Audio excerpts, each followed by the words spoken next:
राधे राधे सभी को। मैं आपको कान्हा जी की बहुत ही प्यारी लीला सुनाने जा रही हूँ। आप इस लीला को ध्यानपूर्वक सुनेगा और मन में ब्रज का स्मरण करते हुए सुनेगा, क्योंकि जब आप मन में ब्रज का स्मरण करते हुए इस लीला को सुनेंगे तो ये लीला मानो आपके सामने ही घटित हो रहा है, ऐसा आपको लगेगा। आइए आगे बढ़ते हैं, मैं आपको लीला सुना रही हूँ। एक बार की बात है, राधा और कृष्ण दोनों साथ में बैठे हुए थे। तो राधा रानी के पास में एक मधुमक्खी आया और भिनभिनाने लगा। जैसे ही उस मधुमक्खी को कृष्ण जी ने देखा और उनके सखा को कहा कि आप ये मधुमक्खी को यहाँ से भगाइए। फिर कृष्ण के सखा ने मधुमक्खी को वहाँ से दूर किया और कहा कि मधु चला गया। यहाँ पे मधु का अर्थ है मधुमक्खी और एक नाम कृष्ण जी का भी है।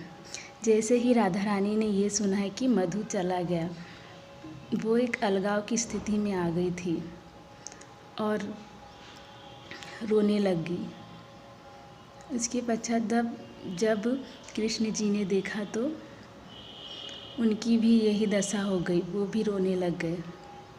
उन्हें ये ज्ञात नहीं हुआ कि दोनों एक दूसरे के साथ में ही, लेकिन उनकी जो महादशा थी वो ऐसी थी कि एक दूसरे को ज्ञात ही नहीं हुआ कि वो एक साथ में हैं। उसके बाद फिर वहाँ पे उनकी सखियाँ आई और सखियों ने भी उन्हें देखा तो वो भी उसी दशा में डूब गई।